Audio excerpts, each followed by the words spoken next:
2025년 12월 마지막 주예배를 거행하겠습니다. 오늘 우리가 나눌 아버지 하나님 거룩하신 말씀은 구약성경 창세기 제14장 18절 말씀입니다. 오늘 우리가 나눌 아버지 하나님 거룩하신 말씀 구약성경 창세기 제14장 18절 말씀입니다.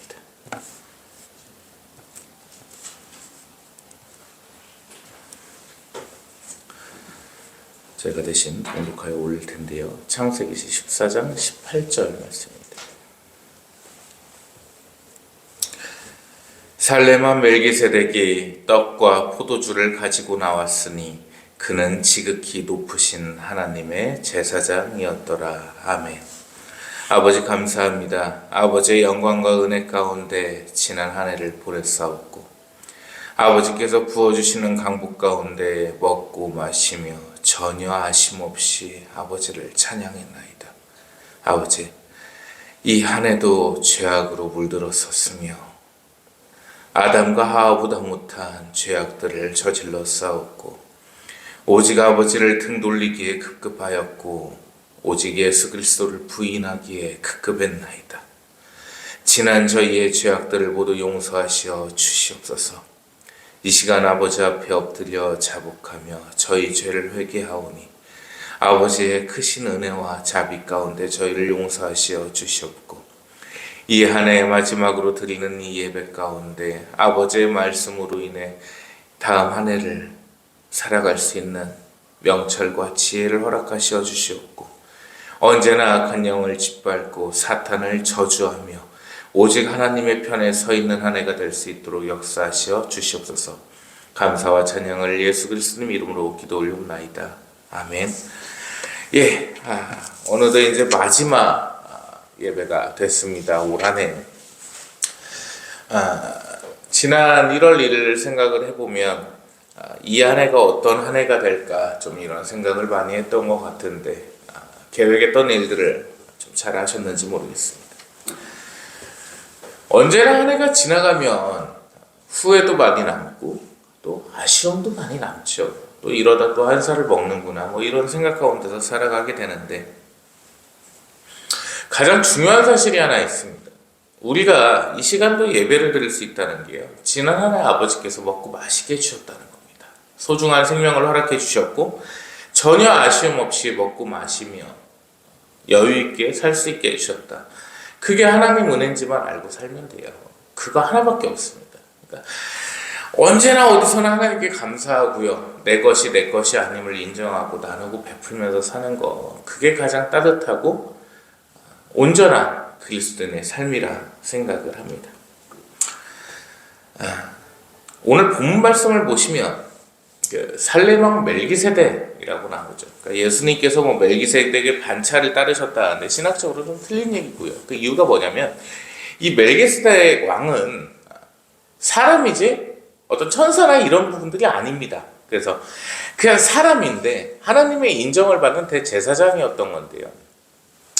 하나님께서 이분에게 이 떡과 포도주를 가지고 나오게끔 시키셨단 말이에요. 근데 이분이 어떤 분인지를 몰라요. 부모도 모르고 형제도 모르고 고향도 모르고 몰라요. 그냥 모르는 분이에요. 쉽게 얘기를 하면. 근데 이분이 떡과 포도주를 가지고 나왔는데 이것이 바로 성찬의 예표가 됐습니다. 그러니까 예수님께서 최후의 만찬에서 잡히시던 날 밤에 그 떡을 드사 축사를 하셨던 그 장면들 그것이 성찬의 예표가 이 구약에서 나오게 됩니다. 그러니까 우리가 좀 낱낱이 살펴보게 되면 창세기부터 예수님이 등장을 합니다. 어떻게 등장을 하나요? 명시적으로 등장이 돼요. 자, 아담과 하와가 죄를 지면서 아버지께서 말씀하십니다. 땅이 내게 가시넝쿨을 낼 것이며 라고 하셨죠. 그걸 원문으로 보면 땅이 네 머리에 가시를 씌울 것 이렇게 말씀을 하시고 계시거든요. 예수님께서 가시멜류관을 쓰셨습니다. 그러니까 죄로 인해서 이미 인간이 타락하고 죄를 짓는 순간에 예수님의 성육신이 이 땅에 내려오시는 것은 정해진 기정사실화가 되어 있던 겁니다. 그래서 하나님께서는 모든 것을 갖다 다 예비해 놓으셨다고 하죠. 그걸 예정론이라고 하고 뭐 일각에서는 존 웨슬리 신학에서는 신인 협력설이다 해서 아니다, 사랑과 하나님이 만들어나가 뭐 이렇게 얘기를 하는데 아니에요. 이미 길은 열려 있는데 어떤 길로다가 갈 것이냐는 자유의지에 달렸다는 거.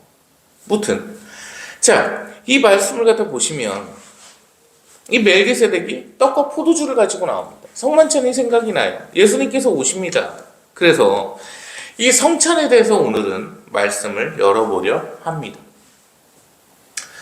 그냥 주기적으로 뭐 한 달에 한 번 정도, 어쩌다 보면 분기에 한 번 정도 교회에서 원래 하는 행사 뭐 이렇게 생각하는 게 성찬에 대해서 대부분의 생각일 수 있습니다. 그런데 이 성찬이라는 게 얼마나 소중하고 중요한 건지를 우리 말씀을 통해서 보시겠습니다.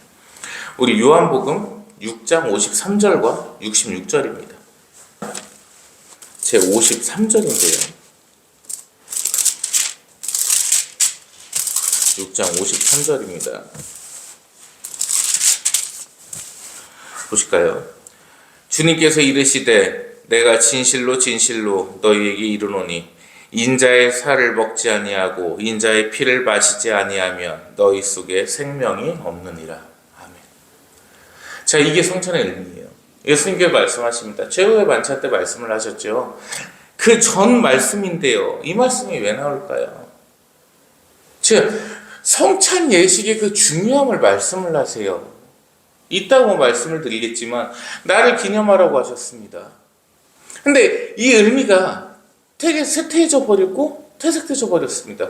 여자가 머리에다 수건을 쓰고 예배를 드려야 된다. 이게 초대교회에서 당연한 거였단 말이에요. 그리고 예배 때마다 성만찬을 드리는 것도 당연한 거였어요. 근데 없어집니다. 왜? 인본주의적인 생각이죠. 귀찮아야, 일거리가 많아야, 사람도 많고 하다 보면 번거로운 거예요. 그러니까 번거로움 속에서 전통이라는 게 사라져버리고 말씀에 대한 게 사라져버리는 거죠. 그러면서 뭐 맥추절이다, 뭐 추수감사절이다, 이런 거는 되게 잘 지켜. 왜 잘 지켜요? 봉투 걷어드려야 되니까. 왜 그 절기를 갖다가 자기들 맘대로 다 없애버리고 6월절도 없어졌어요. 근데 오직 맥추절, 추수감사절은 있어요. 왜? 그날 돈 걷는 날이니까. 이렇게 상업화가 돼버렸다는 거. 이게 놀라운 현실입니다. 우리 말씀 보실까요? 요한계시록 3장 제20절 말씀입니다. 계시록 제3장 20절 말씀. 볼지어다 내가 문 밖에 서서 두드리노니 누구든지 내 음성을 듣고 문을 열면 내가 그에게로 들어가 그와 더불어 먹고 그는 나와 더불어 먹으리라. 아멘. 예전에 신학대를 다니던 시절에 20년 전이죠. 책을 하나 이제 읽은 적이 있습니다. 과제여서 좀 책을 읽었었는데 제목이 예수님과 함께한 저녁 식사라는 책이었습니다. 그 내용을 갖다 보시면 한 남자가 집에를 이렇게 들어갔는데 현관에 쪽지 하나가 꽂혀 있는 거예요. 그래서 그 쪽지를 갖다가 이렇게 보니까 시간과 장소, 일시가 정해져 있고 예수님과 식사를 할 시간이라는 이렇게 종이가 적혀져 있는 거예요. 이 남자는 이게 뭐지 싶었던 거죠. 그래서 누가 장난을 치는 건지 어디 사이비에서 보낸 건지 이게 헷갈렸어요. 그러다 그 날짜의 전날이 됐습니다. 그래서 한참 고민을 하다가 이제 막상 전날이 되니까 마음이 이상한 거예요. 이거를 좀 가야 되나? 아니야, 가봐야 누가 장난을 쳤을 거야 라는 생각 속에서 고민을 합니다. 그러다 그 당일이 됐고 약속 장소에 이 남자가 나가게 됐습니다. 한 음식점인데 아무도 없어요. 그냥 되게 고요한데 어떤 간단한 식사를 파는 이런 스나프 같은 분위기에 있었습니다. 그래서 앉아 있는데 어떤 남성이 다가옵니다. 근데 이분이 사람은 아닌 것 같았어요. 그래서 그분하고 마주 앉아서 식사를 하게 됩니다. 그분은 아무 말씀이 없으세요. 그러다가 이분이 손과 달을 보여주시는데 못자국이 그대로 있는 거예요. 이 남자가 눈물을 흘리기 시작합니다. 진짜 주님이시나니까. 그랬더니 예수님께서 말씀을 하시는 거예요. 내가 초대한 자리에 나와서 나와주어 고맙구나. 이렇게 말씀을 하십니다. 그래서 이 남자는요, 이게 무슨 꿈인지 현실인지 헷갈리는 상황 속에서 이 책은 닫히게 됩니다. 그리고 이 지금 본문 말씀이 마지막에 나오게 되죠. 볼지어다 내가 문 밖에 서서 두드리노니 누구든지 내 음성을 듣고 문을 열면 내가 그에게로 들어가 그와 더불어 먹고 그는 나와 함께 더불어 먹으리라. 아멘. 이 말씀으로써 책이 닫히게 됩니다. 현실적으로 생각을 해볼게요. 예수님께서는요, 인간의 죄를 위해서 십자가의 거행을 하셨습니다. 십자가의 사랑을 실천을 하셨어요. 그리고 말씀하시죠. 누구든지 내게로 오라. 내가 너희를 쉬게 하리라. 이렇게 말씀을 하시는데 그 초대 어구를 듣고서 초대말이신 거잖아요. 그 자체가 내게로 오라고 하시는 거잖아요. 나를 믿으라고. 근데 가는 사람이 그렇게 많지는 않다는 거예요. 쉽게 말해서 예수님께서는 분명히 우리를 부르고 계시는데 우리가 안 가고 있는 거예요. 그 초대장에 꽂혀 있는 것과 똑같은 이치입니다. 내가 지금 집에 들어가가지고 이렇게 현관문을 보니까 뭐가 딱 꽂혀 있어요. 이게 뭐지 했더니 예수님과 함께하는 식사 자리다. 과연 그 식사 자리에 갈 사람이 몇 명 정도라고 생각을 하십니까? 10,000명에 1명이 있을까 말까 할 것 같아요. 뭐 이렇게도 얘기할 수 있겠죠. 젊은 애들 SNS에 올리려고 갈 겁니다. 뭐 이렇게는 얘기를 할 수 있겠지만은 진실되게 생각을 갖다가 해봤을 때 그 말씀을 과연 받아들일 수 있냐는 겁니다. 예수님께서 나를 부르셨을 때요, 갈 사람이 얼마나 되겠느냐. 이게 시대의 난제예요. 안 믿습니다. 그냥 교회는 올 수가 있겠죠. 근데 그 예수님을 진정으로 받아들일 수 있냐, 진정으로 믿을 수 있냐라는 물음에는 확실하고 확연한 답을 하기가 매우 힘들다는 얘기입니다. 이 말씀이 뭐예요? 내가 그에게로 들어가 그와 더불어 먹고 그는 나와 더불어 먹으리라. 이게 최후의 만찬의 말씀입니다. 그러면 이 성찬은요, 얼마나 소중하고 그 고귀한 행위인지 과연 그것을 거부하는 자가 있을 것이고 못 받아들이는 자가 있을 텐데요. 그 말씀에 대해서 우리가 보도록 하겠습니다. 우리 요한복음 13장 26절 말씀입니다. 요한복음 제 13장 26절입니다. 예수님께서 대답하시되 내가 떡 한 조각을 적셔다 주는 자가 그니라 하시고 곧 한 조각을 적셔서 가룟 시몬의 아들 유다에게 주시니. 아멘. 자, 이 장면을요, 우리 생각을 한번 해볼게요. 자, 베드로 사도께서 예수님의 가슴에 안겨 계십니다. 예수님의 무릎을 베고서요, 이렇게 누워 계세요. 이게 참 되게 아름다운 장면이지 않을까요? 하나님께 의지를 하고 있어요. 어린 아이가 된 듯이 예수님의 품에 있습니다. 근데 예수님이 말씀하시는 거예요. 너희 중에 한 명이 나를 팔 것이고 너희 중에 한 명이 나를 붙잡히게 할 것이라. 이렇게 말씀을 하십니다. 다들 깜짝 놀라죠. 왜? 제자들이 다 있는데, 예수님의 제자들인데 그 중에 한 명이 판대요. 믿을 수가 있나요? 그러니까 이 시몬 베드로 선생님이 깜짝 놀란 거예요. 이렇게 누워 계시다가 깜짝 놀랐어요. 그래서 예수님께 여쭙습니다. 주님, 저는 아니죠. 왜? 무섭잖아요. 그래서 예수님이 말씀하십니다. 내가 빵 한 조각을 떼서 적셔서 주는 그니라고요. 근데 이 말씀에서 중요한 핵심 포인트가 하나 있죠. 포도주에 빵을 적셔서 주는 행위는요, 경의의 표현이고 엄청난 예의의 표현입니다. 이 당시에. 그래서 이 빵을 갖다가 적셔서 줬다고 하면 정말 내가 사랑하고 아끼는 자에 대한 애정의 표시와 동시에 내 사람이라는 징표가 되는 거죠. 근데요, 말씀 이어서 보실게요. 유다에게 그렇게 빵을 적셔서 주셨더니 27절 조각을 받아놓고 사탄이 그 속에 들어간지라. 이에 예수님께서 유다에게 이르시되 네가 하는 일을 속히 하라 하시니. 아멘. 이 자체가 시험이었던 겁니다.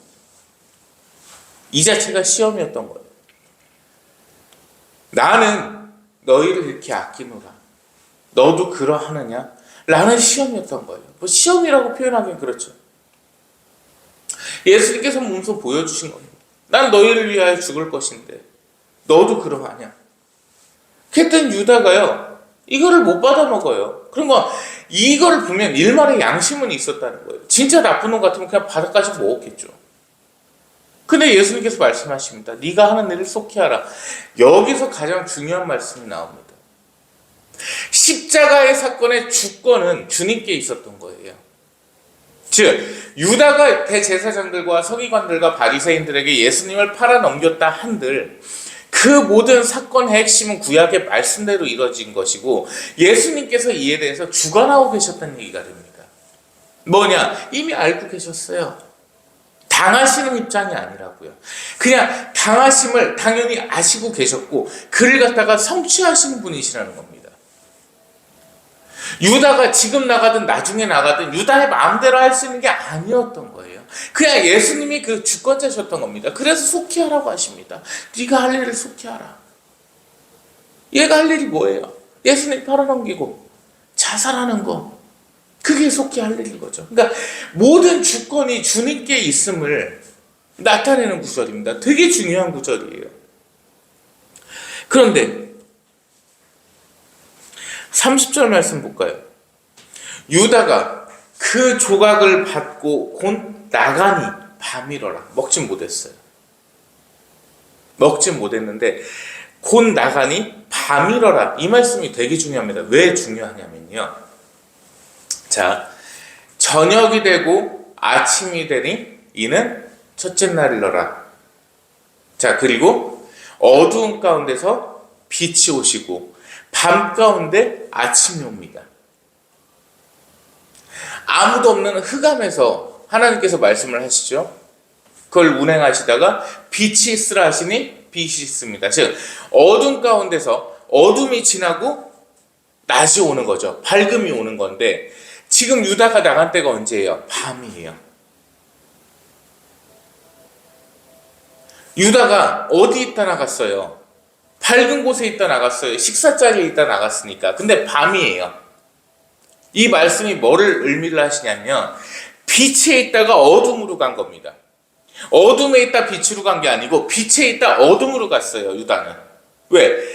악한 생각을 가지고 그 사탄에게 얽맸기 때문에 빛에서 어둠으로 옮겨졌다. 이거 되게 중요합니다. 자, 그런데 그 밤 가운데 모든 일이 이루어졌죠.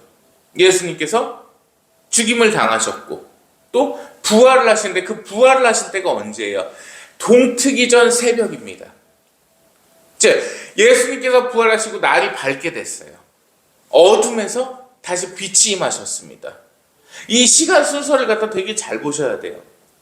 유다는 빛에 있다 어둠으로 나갔습니다. 그 어둠 가운데 다시 예수님의 부활로 빛이 생겼습니다. 거꾸로 살면 안 된다고요. 어둠에서 빛으로 가는 인생이 돼야지 이 유다처럼 빛에서 어둠으로 가는 인생이 돼서는 안 된다는 정말 중요한 말씀이에요.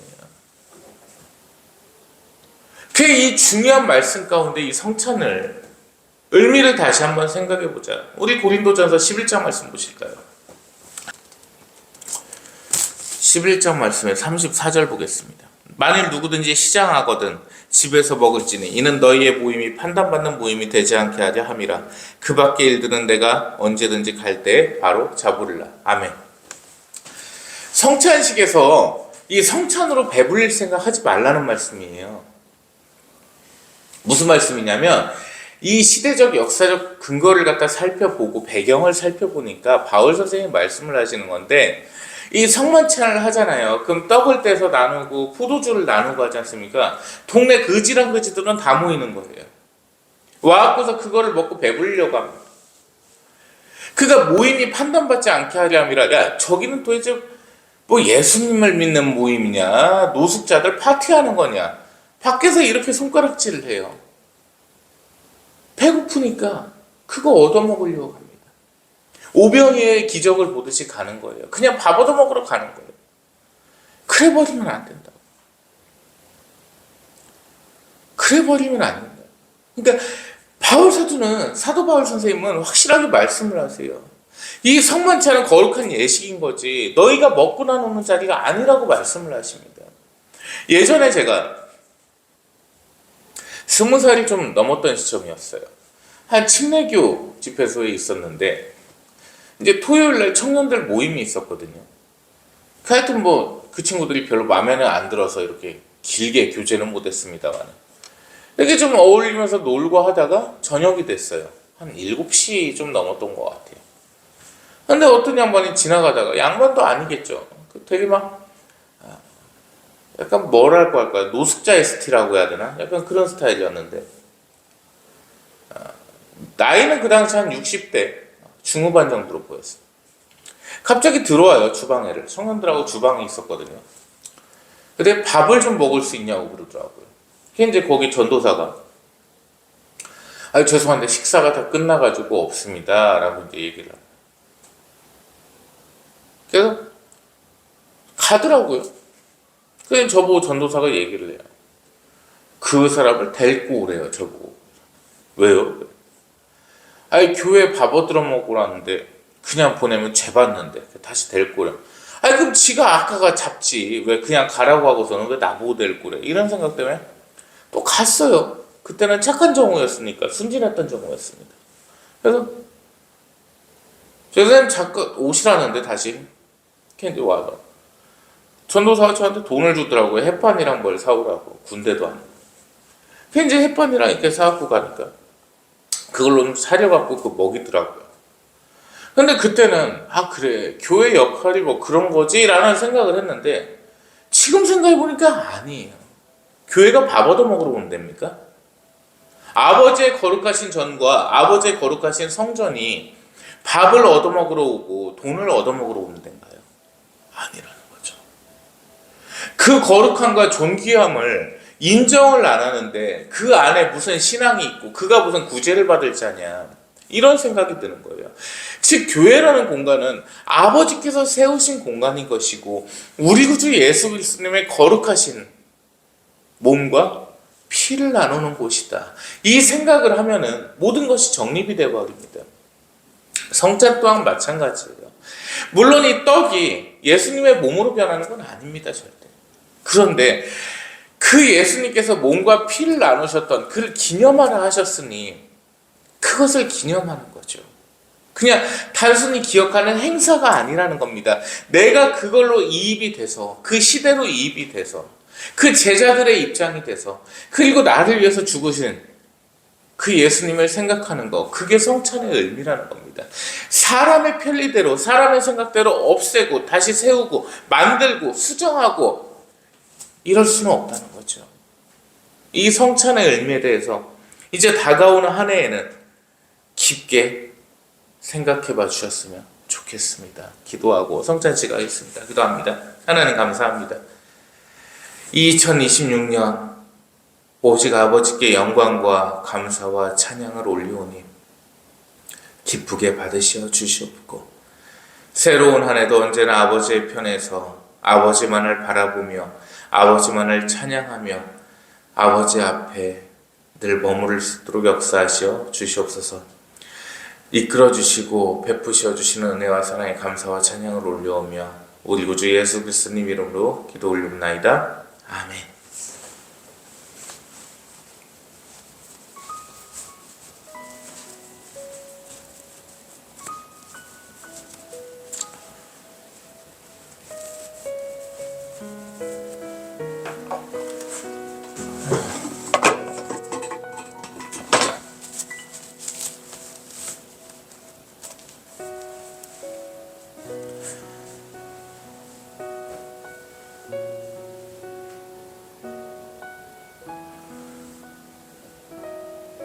주님께서 잡히시던 밤에 떡을 가지사 축사하시고 떼어 제자들에게 주시며 말씀하시되 이는 너희를 위하여 내어줄 내 몸이니 너희는 나를 기억하여 이를 행하여라.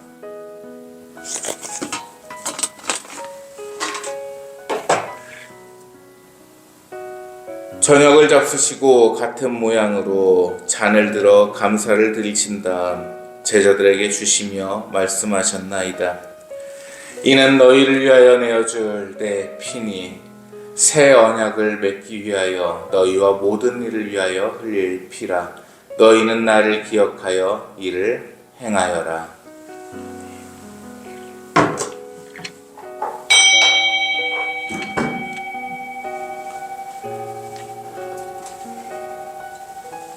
주님께서 오실 때까지 주님의 죽음을 전하며 부활을 선포하나이다. 아멘.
우리 떡과 잔을 드시고 잠시 묵상하겠습니다.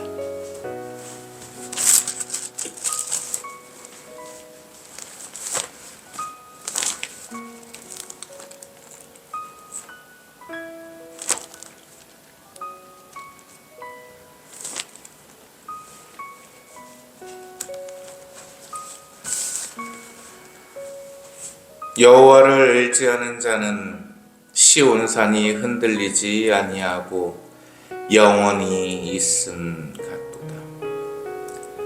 산들이 예루살렘을 두름과 같이 여호와께서 그의 백성을 지금부터 영원까지 두르실로다.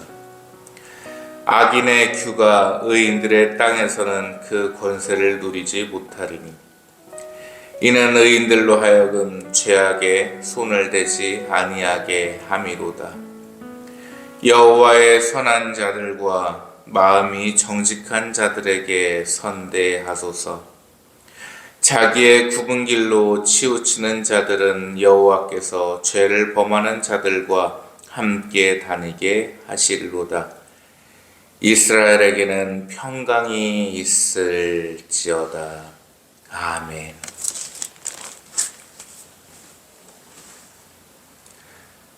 하나님 감사합니다. 하나님의 은혜와 사랑 가운데 지난 한 주를 보냈사옵고 지난 한 해를 보냈나이다.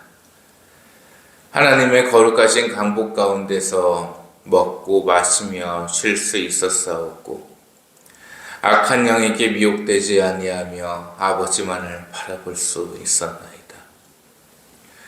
거룩하시고 영원하신 존귀하시며 지존하신 우리 구주 예수 그리스도의 몸과 피를 나누는 성찬 예식을 거행하였사온데 이로 인하여 정결한 몸을 갖게 하여 주시옵고 오직 아버지께 귀속되어 아버지께만 영광 올리게 하여 주시옵소서. 이 다가오는 한 해 오직 예수님만을 믿으며 오직 예수님의 이름으로 기도하며 오직 예수님의 이름으로 선포케 하여 주시옵소서. 이 한 해를 온전히 아버지께 맡기오니 아버지께서 붙드셔 주시옵고 함께하여 주시옵소서. 오직 아버지의 편에 서기를 원하오며 우리의 구주 되신 우리의 생명 예수 그리스도님 이름으로 기도 올리옵나이다. 아멘.